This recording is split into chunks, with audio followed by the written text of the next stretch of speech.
Welcome back. Crane Durham's Nothing But Truth. Happy Friday. Now, we are about to put forth a segment that if you really want to understand what's happening right now, you're going to get the top of the hour news. Obviously, you're going to get the developments. Awesome job, by the way. American Family News, onenewsnow.com. That's Chad Groening anchoring tonight, Chris Woodward and Becky Yeh knocking it out of the park. Now, you're going to get that. But if you want to understand the foundation and the foundational beliefs of our leaders currently, well, you're going to get quite an education. We're going to be joined by Bruce Thornton, a research fellow at the Hoover Institution and author of Wages of Appeasement. But right now, I just want to play one quote from you. Actually, I've got a number of them. Here is then candidate, now President, Barack Obama. Roll it. We are 5 days away from fundamentally transforming the United States of America. Newt Gingrich identified the agenda and what was behind the agenda when he ran for president in 2012. Here is Newt Gingrich. Roll it. This has been, for 225 years, the most successful society in the history of the world. It's extraordinary.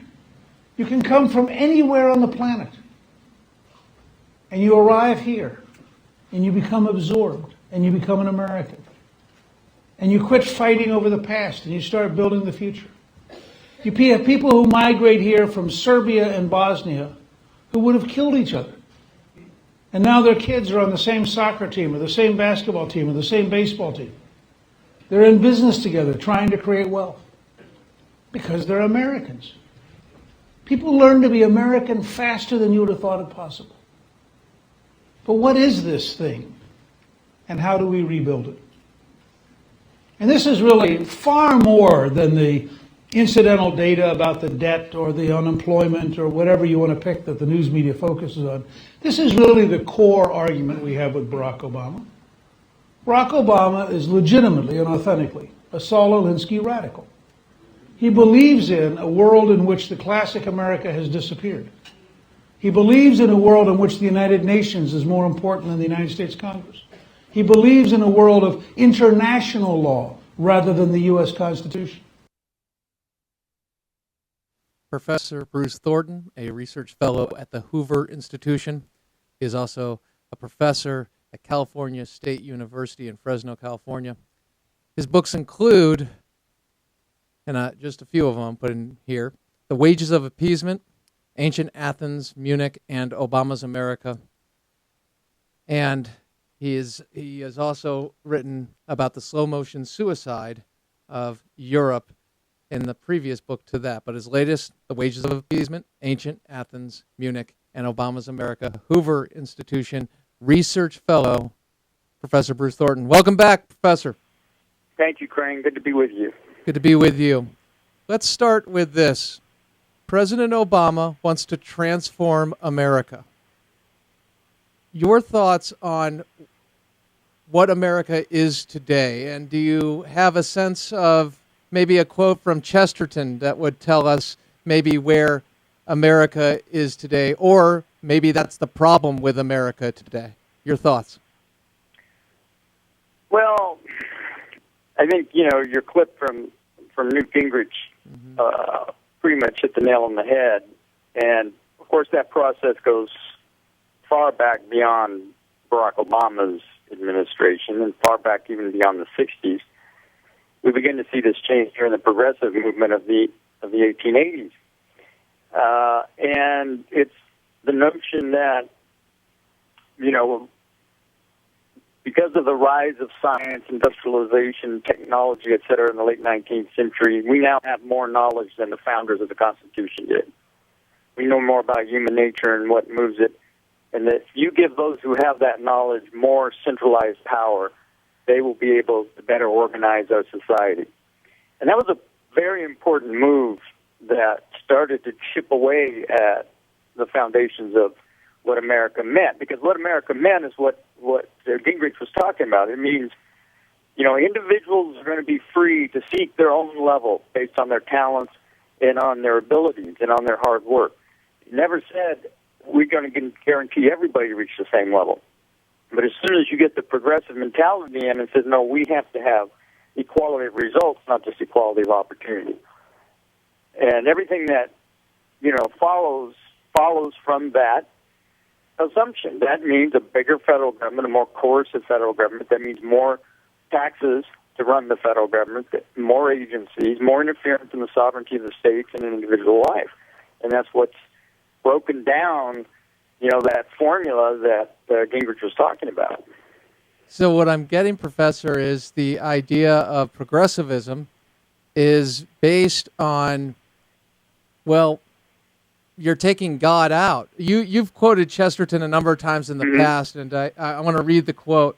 When a man stops believing in God, he doesn't believe in it. He doesn't believe in nothing. He believes in anything. He believes he can evolve. The human nature can evolve, and he can be on the level with God. Is that what we see from our leaders? Yeah. Well, I believe so. I believe that secularization, the process of secularization that accelerates towards the end of the 19th century, which is a process of removing God more from public life and attempting to allow it to exist only as a private lifestyle choice. That's absolutely part of the problem. But you can go back. You can go back beyond Chesterton. Let's go back to Genesis, because that's where the story is told. Remember when Satan tells Eve, "Why don't you eat the fruit?" And Eve said, "No, God says on the day that we eat, we will die."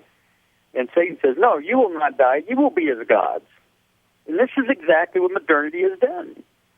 It has said, well, we can now be God. We can now rearrange the world to suit our transient, time-bound perceptions of what makes for justice or what makes for the good life or everything. So absolutely, you create a vacuum from secularization, and then political movements come, political religions come, and I believe progressivism is a species of political religion.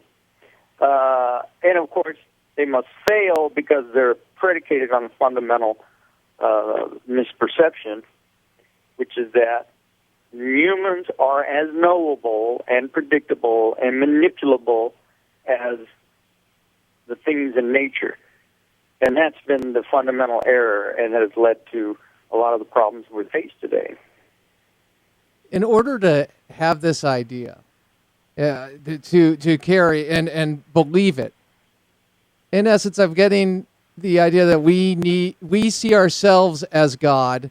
Our drug is pleasure and the seeking of pleasure, and oftentimes immediate gratification. And part of that drug, the defense what allows that drug to flow so freely, is whenever somebody tries to get in the way, we rationalize our behavior. And so rationalization becomes a part of this. So in essence, there is no objective truth.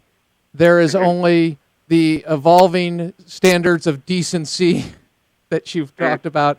So in essence, we can write our own story. And that's what you're speaking to. Yes, of course. I mean, we get to fulfill Nietzsche's advice of what we should do is we create your own values. Create a new morality based on, what gratifies your, sense of justice or your sense of yourself or your righteousness, and forgetting the fundamental complexity of the human soul in our existence in time, forgetting the unforeseen consequences. And this is the most important point, Crane, I think, that has to be stressed. Okay. You notice that the other side, the people we are talking about, they want to do away with the notion of free will and choice. They want to reduce humans to just passive recipients of forces beyond them that determine their behavior, because they can control those forces, they think. And that's really where the whole issue comes down to, because that is a fundamental lie. We are free.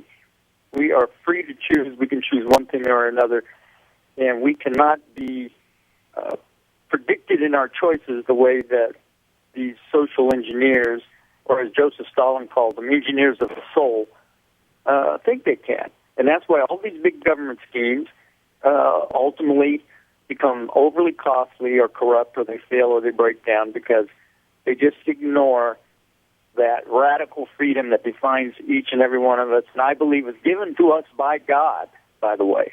Not by nature, not by DNA, not by history, but given to us by God. And so we're back to your initial point about secularization. Tell me, if, and just digesting this, Professor, but the idea, some would argue, hey, we are just working on reason. The reason we believe in ourselves is because of the advances in science, and we go away from God because religion's made to control us. Religion was the umbrella that's keeping us down or in limiting us from doing extraordinary things. Of course, I reject this completely as a Christian, but that said, that's part of the idea. Now, what happens when societies remove God? What examples do we have when they don't have objective truth, when you don't have that Judeo-Christian foundation? Professor? You get Nazi Germany, for one. You get the Khmer Rouge. You get genocide. You get the reduction of human beings into things, because if we don't have souls created in the likeness of God, then what are we? We're just matter.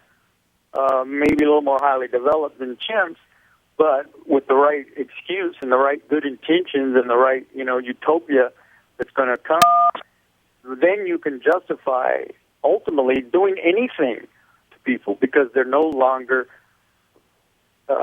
significant and valuable just because they are people, because they are children of God created in God's likeness.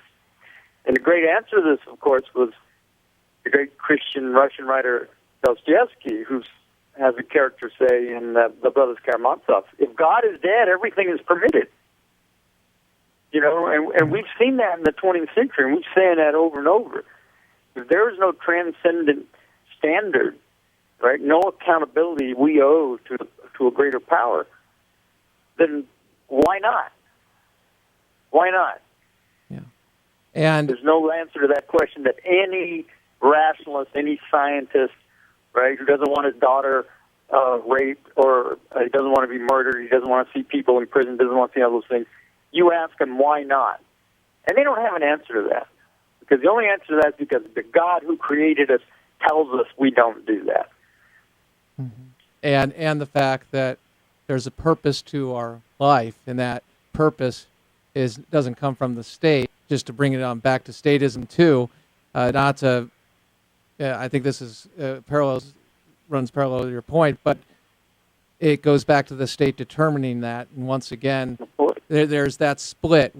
Just to highlight that split. Now, in order to have a society that is removing God and looking for the state to organize them, they need organizers. And one of the things that we have right now in the White House is a community organizer. Now, some people say, hey, that's an insult, Crane. Why do you have to say that? You're taking a jab at the president. No, I'm speaking the reality of what he has been and what we've seen and displayed in the way that he pursues his policies and what his policies represent when they manifest into law. That said, here is President Obama, then I believe candidate Obama, speaking to the issue of, here is Saul Alinsky speaking of community organizers and the idea that when they go into government, they have a plan. Roll it.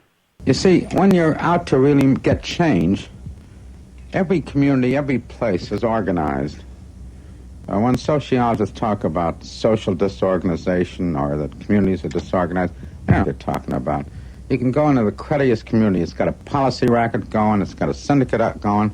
It's got a political organization in there that's crooked as and they're being exploited if it's a company town, but it's organized, It's a contradiction in terms to say that there's such a thing as a disorganized community.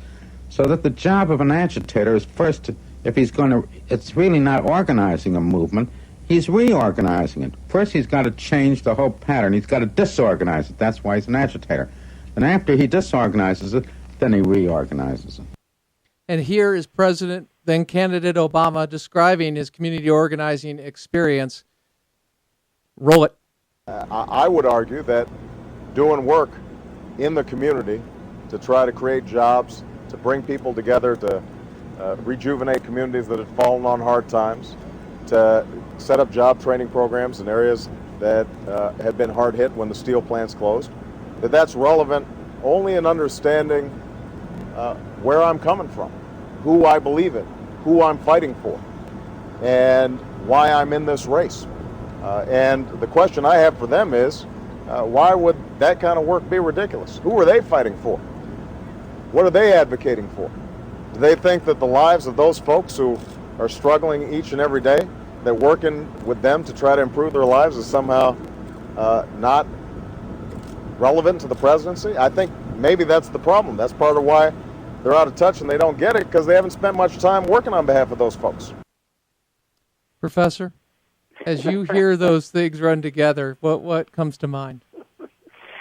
Well, many things. Never let a crisis go to waste, even if you have to invent a crisis. I mean, from the beginning, the progressives have always said there's this huge problem, there's all these people suffering. Give us the power because we know how to solve these problems. And what it is about, and what's behind everything Alinsky and his disciples like Obama, it's about power. It's about aggrandizing power to themselves to serve their interests. So this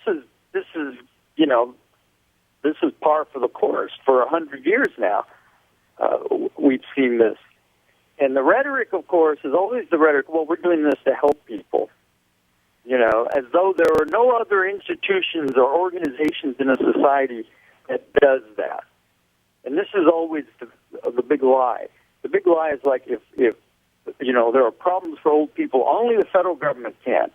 And they pretend like before the New Deal, before Franklin Delano Roosevelt and the New Deal, old people were just cast out into the street and dying? Of course not. There were families, there were churches, there were all sorts of what we call civil society.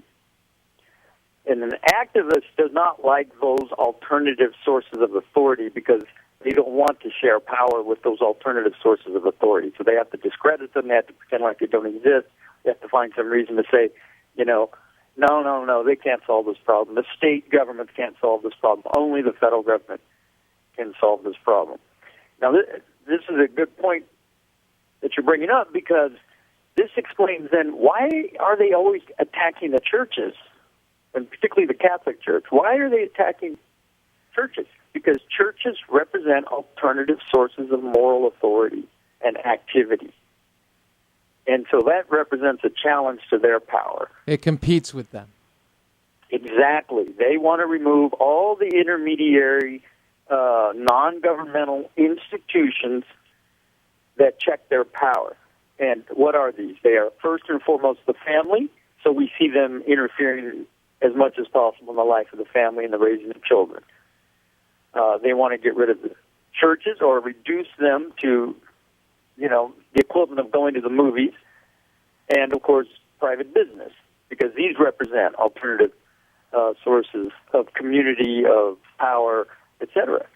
And that's what statism, that's what it wants. It wants to take over that power because they have a vision of what reality should be. And it's not the one that comes from the Judeo-Christian tradition, which is get your heart right with God. It is to be a good worker bee, in this great collective. And I stumbled upon a quote the other day from Woodrow Wilson, who was the first, of course, Teddy Roosevelt's the beginning of this. Woodrow Wilson is then comes after him. Real quick, before the quote, I just want the audience to recognize, once again, not about bashing President Obama. This has been around, and Professor Thornton, research fellow at the Hoover Institution, he's been documenting this. So those of you who think this is about Obama, no, President Obama's doing a lot of these things in his policies, but this is a model.